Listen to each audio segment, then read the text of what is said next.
5 Mysterious Legends of New Zealand. Mystery, love, fear, and the ancient spirits that still walk among the living. Episode 1. The Bride Beneath the Lake. Rotorua's Drowned Promise. Rotorua, North Island. They say the lake remembers. A century ago, Rotorua was known not for its spas, but for its whispers, and for a woman named Aroha. Aroha was the daughter of a Maori chief. She fell in love with a British explorer who promised to take her away across the sea. But on the night they were to leave, the volcano rumbled. Her father forbade her to go. Love built on lies will sink before it sails. She ran anyway, reaching the lake where her lover waited in a canoe. But when she stepped into the water, he wasn't there. Only his hat floated in the mist. They found her footprints ending at the water's edge, and her song echoing beneath the waves.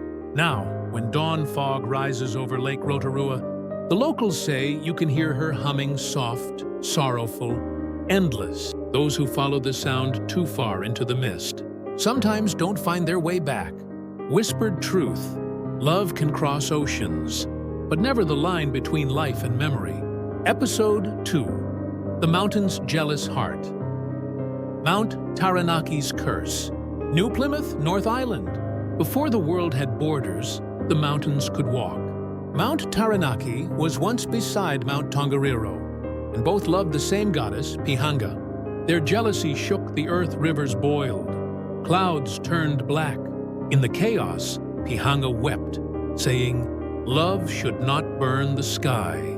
Tongariro won the battle, and Taranaki, heartbroken, walked west, carving valleys with his tears until he reached the sea. When the mist wraps his peak, they say he's hiding his sorrow.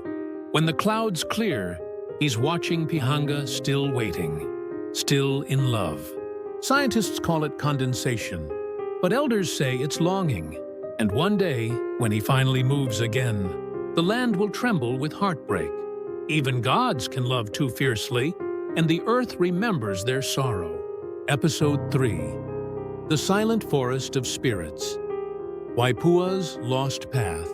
Northland, North Island. There's a road in Northland where the air feels heavy, where your footsteps sound too loud. That's where the Waipua Forest begins, home of Taina Mahuta, the guardian of life. In the 1970s, a logging crew ignored warnings and cut deep into the forest. The next day, their machines wouldn't start. The air grew cold, though it was midsummer. One worker, Corey, swore he saw an old man among the trees, eyes glowing like green fireflies. He whispered, "You've taken too much." By dawn, their logging camp was silent. The crew returned to town, pale, trembling, claiming they heard the forest breathing.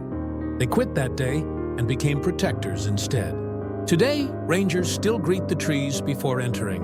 "Tēnā koe, Tane Mahuta. I greet you, Lord of the Forest." If they forget, strange echoes follow them, whispers speaking their names backward. Episode 4. The Lady in the Red Shawl. Wellington's Lost Lover. Wellington Harbor, North Island. On stormy nights in Wellington, sailors claim to see a woman walking the pier long. Black hair, red shawl fluttering in the wind. She doesn't speak. She only stares toward the open sea.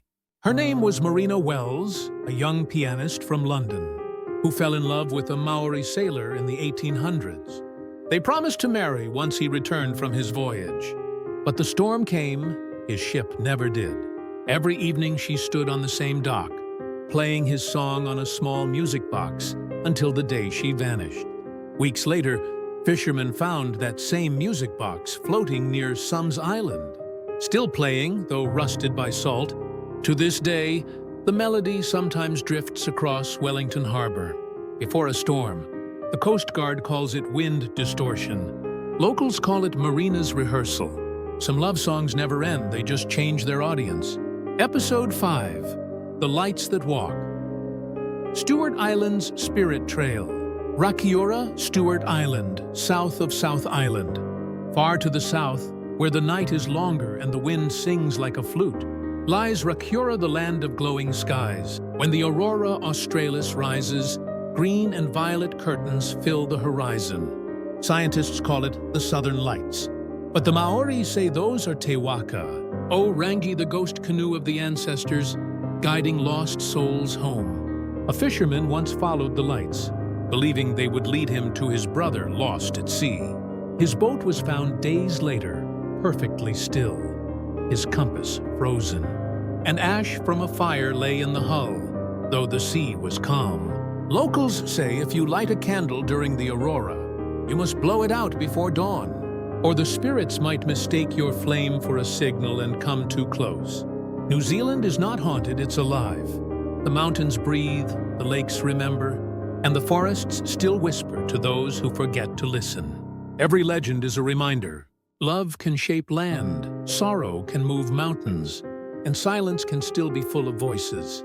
So if you ever travel through Rotorua's fog, or stand beneath the trees of Waipua, take a breath before you speak, because something ancient might already be listening. These were the 5 mysterious legends of New Zealand. Stories of love, mystery, and the unseen world that still watches us. Which country's legends do you want to explore next? Leave your answer in the comments, and your homeland might be our next story.